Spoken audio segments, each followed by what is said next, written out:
Next up, we've got Chestnut. From its origins as the adorable Chespin, to its feisty middle stage Quilladin, to its fully fledged final form, Chestnut has been a popular starter Pokemon since its first appearance in Generation 6. And though it might not be immediately apparent, including to us, Chestnut is in fact based on a hedgehog, at least partially, though it's less sonic and more related to chestnuts and armored mammals like armadillos. Its origin is interesting in relation to the other Gen 6 starters, as it has traits in common with the warrior and fighter classes in RPGs, with an emphasis on physical combat and lack of magic. This is much better with the context of its fellow Kalos starter, Delphox, being the opposite, as in a literal mage. Today we're going to examine if these traits of Chestnuts were able to translate to any sort of success in the ruthless competitive scene, famous for chewing up and spitting out all sorts of fan favorites. And so, we ask, how good was Chestnut actually?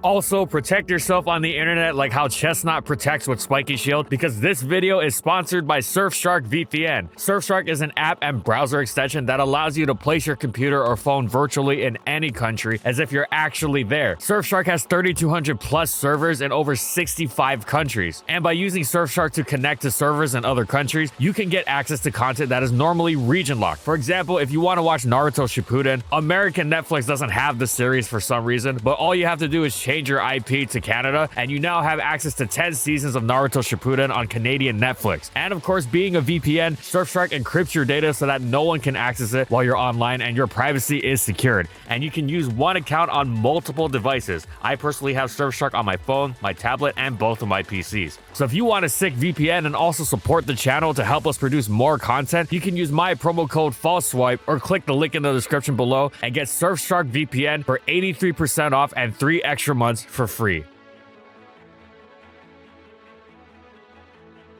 And in this video, we'll be going over these competitive formats.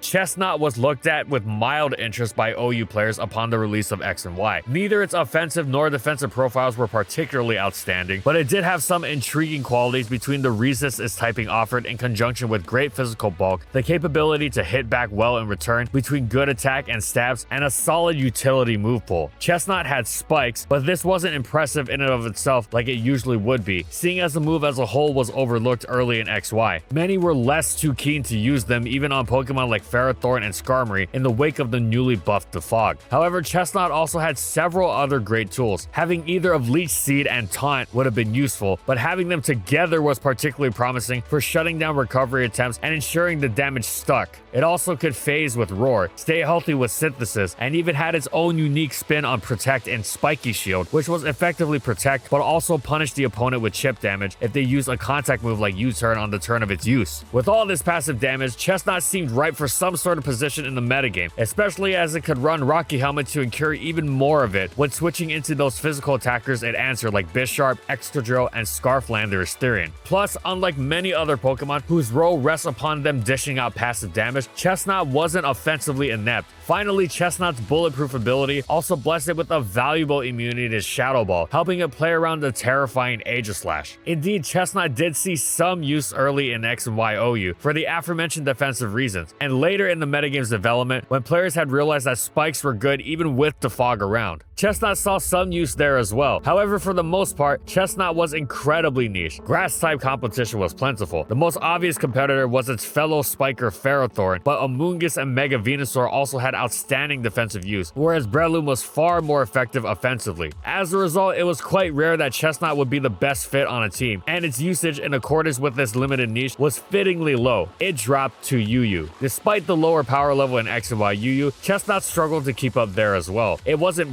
bad, and of course had many significant positives, as being able to take on the immensely threatening Sharpedo was excellent, as was the way it completely stuffed tier staple Crocodile. Its main problem was that so much of the tier threatened it from every direction. It had many weaknesses to common attacking types like Fire, Fairy, Psychic, Ice, and of course, its quadruple weakness to flying, which was especially bad considering its low speed. It was also a grass type that was completely completely ruined by Scald Burns, meaning it struggled to switch into water types. Not a great trait for a grass type to have. Contrast this with the plentiful, excellent grass type competition in the tier. Rotom-Mow, Whimsicott, and Virizion didn't love Scald Burns, but as special attackers, they weren't completely ruined by them. Furthermore, the natural cure packing Celebi, Shaman, and Roserade were able to shrug off Scald Burns altogether. All of these Pokemon also had plenty of weaknesses. Virizion notably shared Chestnut's typing, but it was also much faster, making it more difficult for opponents to exploit those weaknesses. And as if that wasn't bad enough, Roserade also had spikes. Again, Chestnut was okay, but it wasn't used too much by virtue of how much more difficult it was to slot on a team than its competition. Funnily enough, Chestnut actually found a legitimate role for itself in X and Y Ubers of all places. It was quite a specific niche, but sometimes certain styles of teams need certain needs met, and only one Pokemon can plug that hole. This was the case for some variants of Sticky Web offense, which enabled terrifying threats like Specs Kyogre through the speed drop on key opposing Pokemon like various Arceus forms. The main challenge these teams faced was, of course, maintaining Sticky Web and Stealth Rock as well, in the face of the many bulky defoggers that populated the tier, like Mega Scizor and various Arceus forms. Another challenge was their struggle in answering offensive ground types, like Earthplate Landorus, which was especially dangerous since its flying typing let it hover above Sticky Web, but Arceus Ground and Groudon were challenging to answer as well. Enter Chestnut. It was a fantastic answer to these offensive grounds, and used the switch-in opportunities to further apply pressure to the opposing team with Spikes and Leech Seed. Spikes was actually huge. Sticky Web teams otherwise couldn't fit such a luxury, and thus Chestnut helped make their threats even more dangerous. But what about Defog? That's where Taunt came in. Chestnut was fast enough to outrun Arceus at -1 speed, and could thus shut down any defogging attempts, while also dominating Scizor one-on-one. Plus, with Jolly and max speed, Chestnut was fast enough to stifle the popular defogging variants of Giratina Origin, which was crucial since Giratina Origin's Levitate meant it was unaffected by the Sticky Web speed drop. But it didn't stop Chestnut from doing its job, ensuring it was a thoroughly excellent choice, as proved by the genuine tournament success it saw. Let's put it this way, due to the importance and prominence of Sticky Web teams in the meta, and Chestnut's role on them being as legitimate as it was, Chestnut was better, way better than, say, Reshiram was in X and Y Ubers. That's pretty awesome. Sadly, this role disappeared when ORAS came around and the Lati twins regained their Soul Dew, thus regaining their viability. They were Sticky Web immune defoggers that outran Chestnut by a mile, and they were among the best Pokemon in the tier, so Chestnut said goodbye to its small place in Ubers. But still, X and Y Ubers Chestnut, a legitimate threat. Arguably the best performance it had in any of the 3 tiers it appeared in during XY.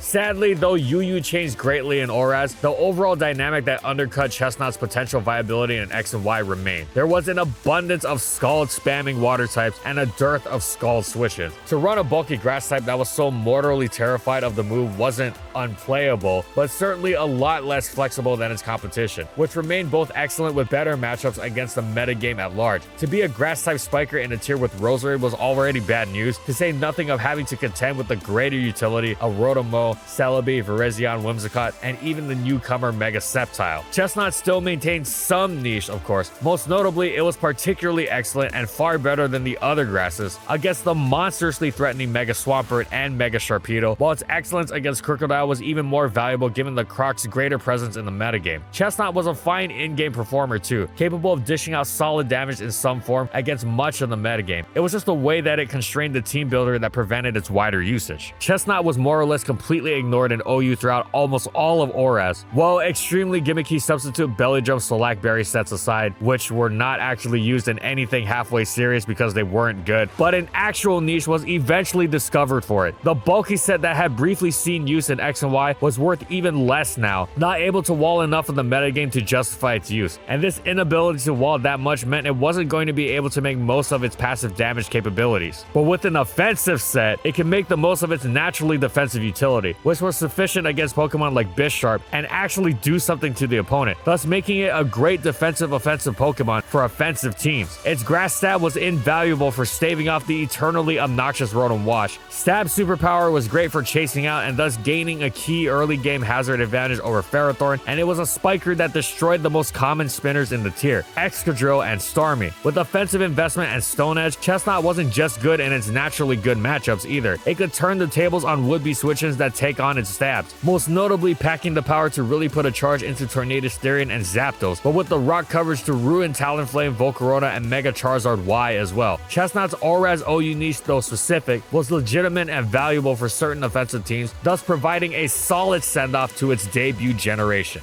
Chestnut had a list of solid traits for VGC. Though it wasn't quite good enough to have one truly defining set or niche, it had the potential to run several different variants depending on how its trainer wanted to take advantage of its talents, thus leading it to a limited but respectable place in the metagame. In 2014, it had a handful of solid appearances, most notably Enosh Shakar reaching second with it at the Virginia Regionals, using an unusual but highly effective expert belt set. Chestnut's excellent physical bulk let it survive Mega Kangaskhan's monstrously strong parental bond boosted fake out and return combination, while being strong enough for a belt boosted stab hammer arm to one-hit KO Mega Kangaskhan in return. Furthermore, Chestnut was effective at taking on Rotom Wash and could disrupt opponents' utility strategies with taunt. For example, by shutting down King's Shield and being immune to Shadow Ball by virtue of its bulletproof ability, Chestnut could assist in its team greatly against Aegislash. Enosh succeeded with it, but openly admitted to the overall niche nature of Chestnut, saying he didn't bring it to battles too much, it wasn't a consistent pick, and was brought mostly to gain specific important advantages over certain Mega Kangaskhan team styles. Enosh also believed in Chestnut so much he wound up bringing it to Worlds and reached 12 with it, but switched up his strategy quite a bit and was now able to extract more value out of Chestnut as well. This time around, his Chestnut had Feint, helping break past opponents' protect and thus enabling his threatening offensive teammates. Further assisting them in the goal was the addition of Leech Seed over Woodhammer, since between Leech, Hammer Arm, and teammate support, all water types were dealt with anyway, and Leech Seed's chip damage was huge in pushing opponents' health into KO range for Chestnut's speedy teammates to finish them off. From Mega Manectric to Talonflame to Scarf Tyranitar to Salamence, Chestnut was consistently able to enable its teammates' offense while helping significantly on defense. Enosh noticed that the offensive metagame was leaning heavily towards the physical side, and Chestnut helped fend this off greatly, playing a significant role in slowing down or stifling these prominent physical attackers in conjunction with its partner Salamence's Intimidate and Talonflame's Will-O-Wisp. Of course, being able to handle Mega Kangaskhan in particular remained amazing, but Enosh also found that Chestnut significantly improved his matchups against both Rain and Tyranitar, which were also expected to be popular. Additionally, Ashton Cox reached 3rd with Chestnut at the St. Charles Regionals, Jonathan McMillan reached 7th with it at the Madison Regionals, a player known only as Hongjun reached 11th with it at the Auckland Regionals, and Jonathan Hiller reached 5th with it at the Philadelphia Regionals post-Worlds. So despite stringent grass-type competition, Chestnut's place was legitimate, but then ORAS came around, brought with it brutal power creep, and Chestnut more or less disappeared in 2015 and onwards, only being seen once. But what an appearance that was! Joe Nunziata used Chestnut to win the senior division of the St. Charles Winter Regionals, using a highly unusual set dedicated almost purely to support, with Super Fang having opponents' health, Feint to bust past opposing protects, and even Helping Hand. Chestnut greatly facilitated the damage its teammates did in a variety of useful ways. Its hit-taking ability was great as well. With special defense investment, Chestnut could survive even a Life Orb Heatran Heat Wave. Props to Joe for making such an otherwise unseen Pokemon work to such success. And thank you to Enosh Shakar, aka Human, for the information.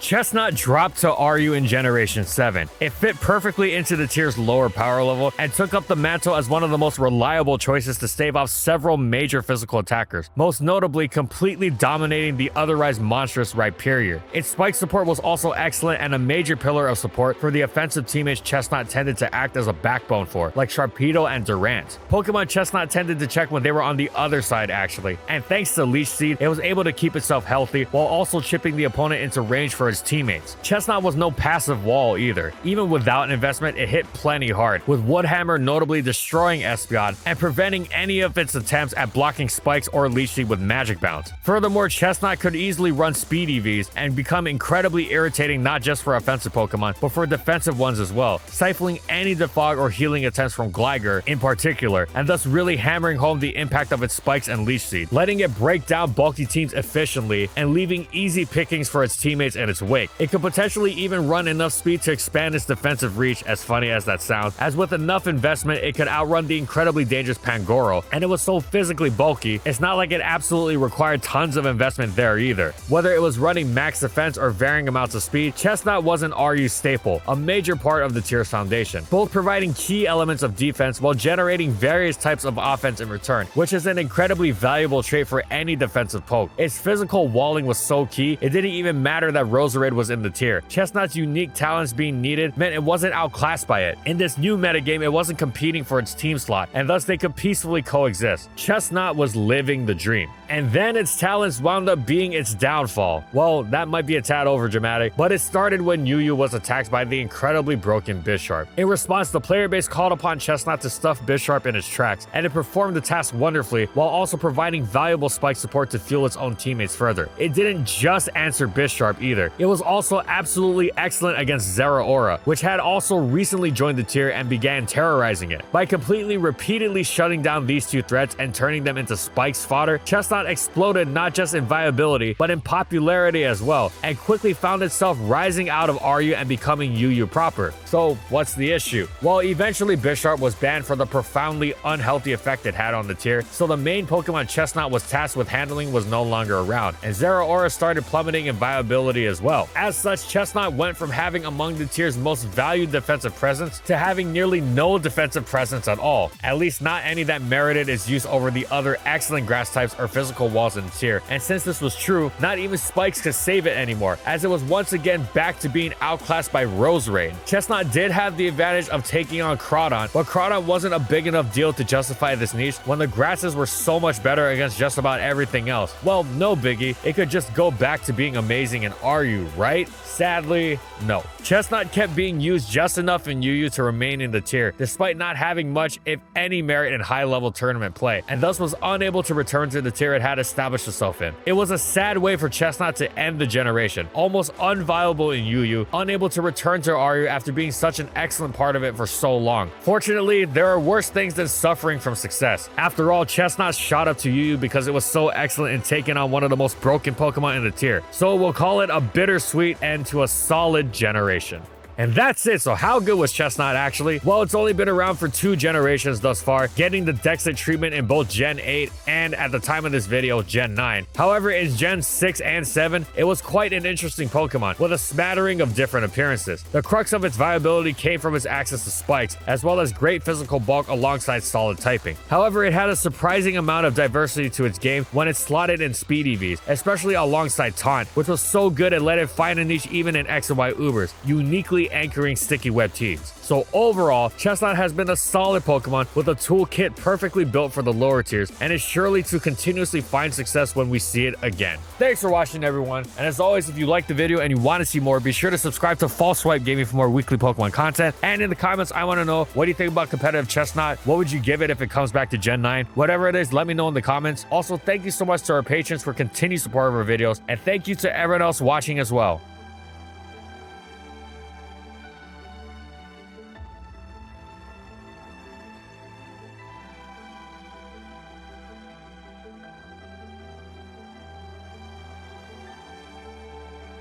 And follow my crew on these social media platforms. And that's all I got. See you next time, everyone.